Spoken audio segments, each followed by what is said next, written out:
Click, click, click, click, boom, boom, boom, boom. YouTube thumbnails.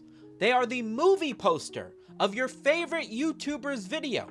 They need to represent everything that the video is about to show you, its contents, its tone, while also grabbing your attention amongst an ocean of similarly designed thumbnails all fighting for your click. Hello guys, so this is the story about how I shat myself in the middle of the mall. Thumbnails aren't hard, right? You take a picture of yourself, you slap on whatever you're talking about, you paint it the color of your brand, and the job's done. And as much as I would like to credit thumbnails that are pleasing to the eye and have great composition, on YouTube, at the end of the day, these things are all gonna get outperformed by thumbnails that are just looking to be as sensational as possible. But anyways guys, as you guys probably read in the title, I'm going to be telling you guys about my first time busting a nut, or my first time jizzing, or my first time coming, whatever you guys prefer saying. So anyways, several times a year, I will find myself rewatching the video, The YouTube Thumbnail Metagame by EmpLemon.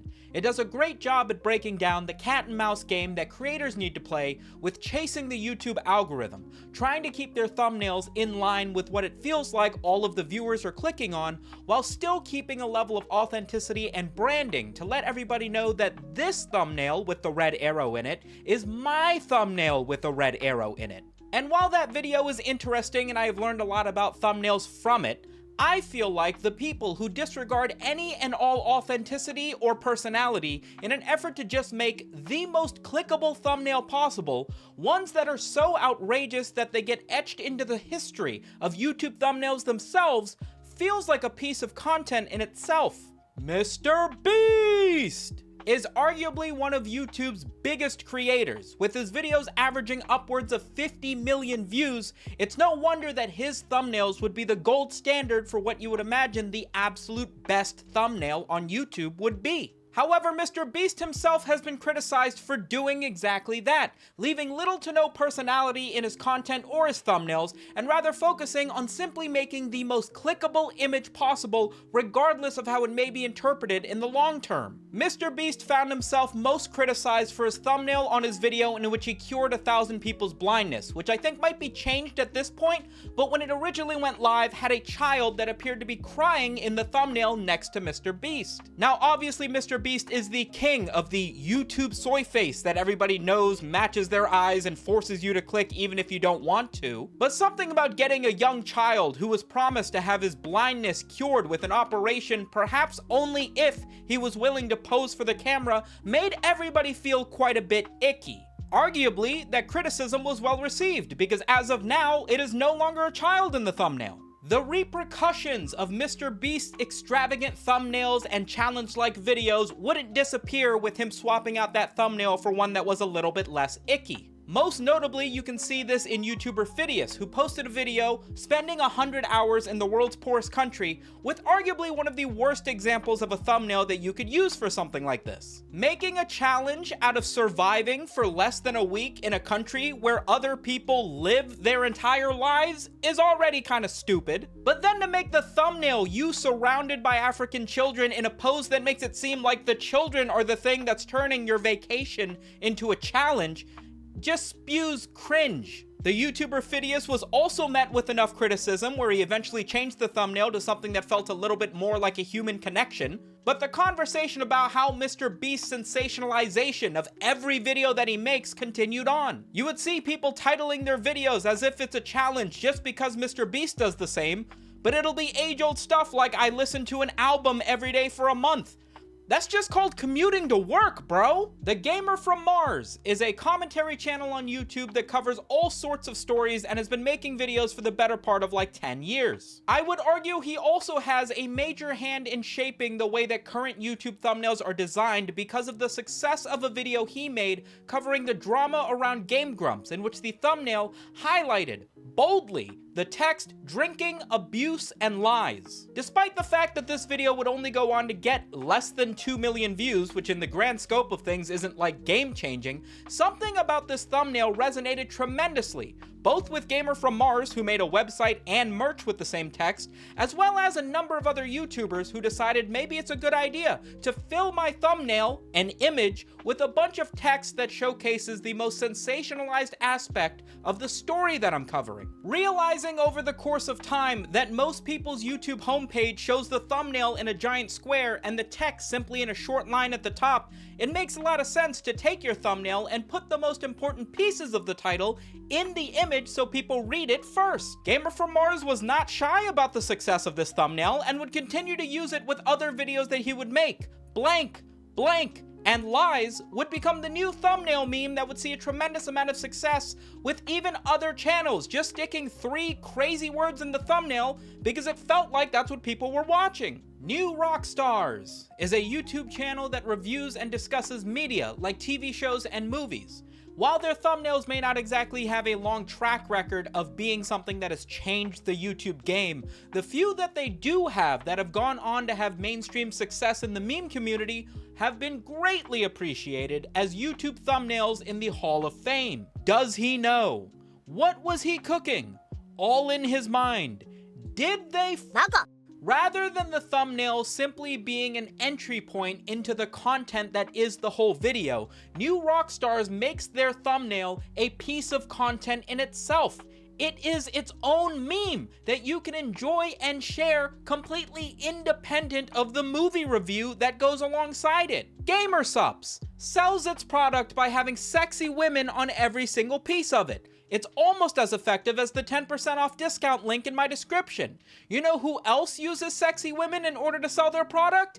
Everybody on YouTube. Sexualized images in the thumbnail of your YouTube video is something that has actually existed since before thumbnails even existed on YouTube. In the early days of YouTube, before anybody had a custom thumbnail, multiple people would find themselves sticking 6 uninterrupted minutes of a photo of boobs, hoping that YouTube picks that as the random frame of your video to use as the thumbnail. I recall seeing this as early as the Ray William Johnson days. But nowadays, for whatever reason, thanks to the guidelines around educational content, there's actually a number of videos on YouTube that just straight up show nudity under the guise of being informative or educational or some other loophole that prevents these videos from getting taken down, and as such, the thumbnails reflect the content perfectly. The YouTube channel WikiDCool, to this day, still posts borderline pornographic content on YouTube,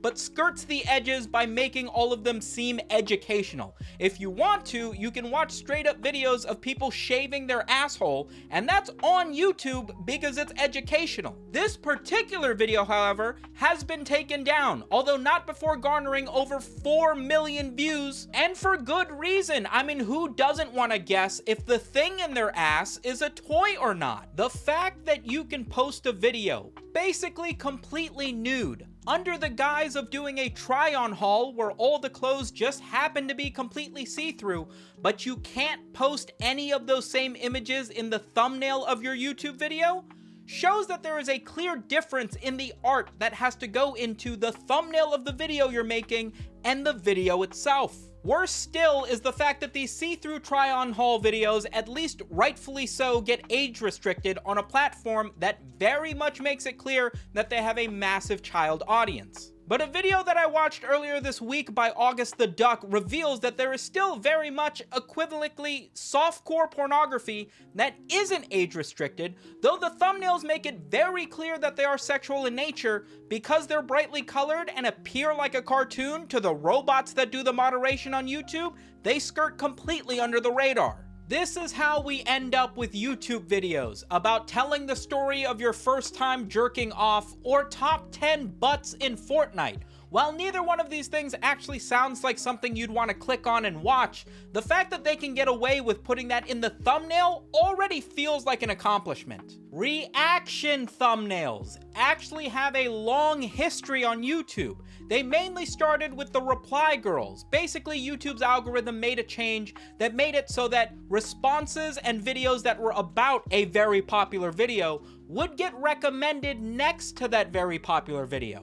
And so the reply girls would do things like talk about a video while having their cleavage in the thumbnail, and suddenly would find themselves as the #1 suggested video next to every other video that was already popular. Does this sound familiar? Of course it does. Despite the fact that the algorithm was changed to no longer favor these reply girls, in the modern internet, where people will click on a Moist Critical video that has had the same thumbnail for the last 10 years, everybody has learned that once you're popular on YouTube, people are gonna click a YouTube video simply because your face is in it. As such, people like Asmongold, XQC, Sniper Wolf, and many other reaction channels find themselves next to some of the most popular videos on YouTube simply by taking that popular video on YouTube, sticking it in the thumbnail along with their face. Obviously, there has been much discussion about whether or not this effectively constitutes just stealing somebody else's video, but I think the fact that sticking somebody's face over somebody else's already existing thumbnail in order to incorporate brand recognition is very interesting. Asmongold and XQC specifically have been called out by the fact that they don't even make the content that they're uploading to YouTube when it's a reaction,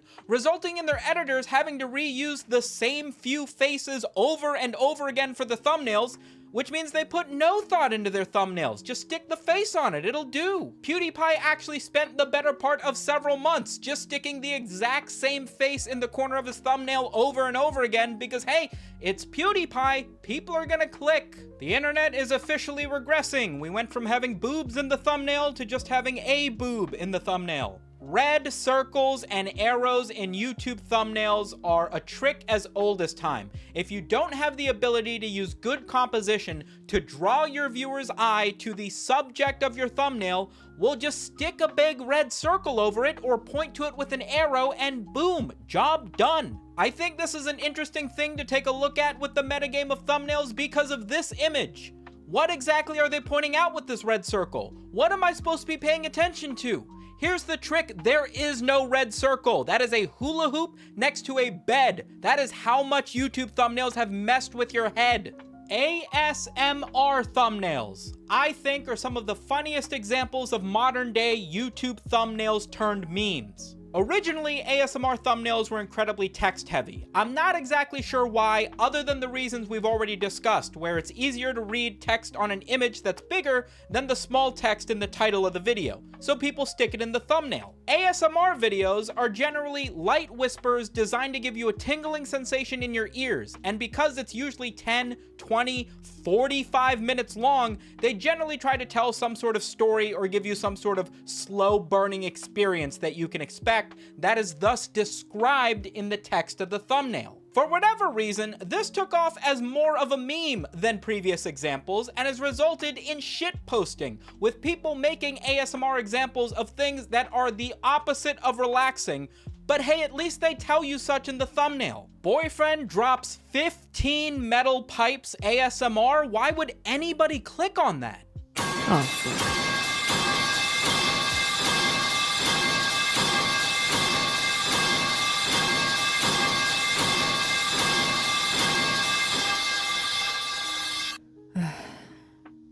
I only dropped 14 of them. I hope you guys enjoyed this little dive into the YouTube thumbnail metagame that has resulted in some of the funnier memes for only those of us that are in the know. If you want to see more videos like this, please consider subscribing. It helps the channel a ton. And a big thank you to the patrons scrolling in the back for supporting the show. I'll catch you guys in tomorrow's video. Peace.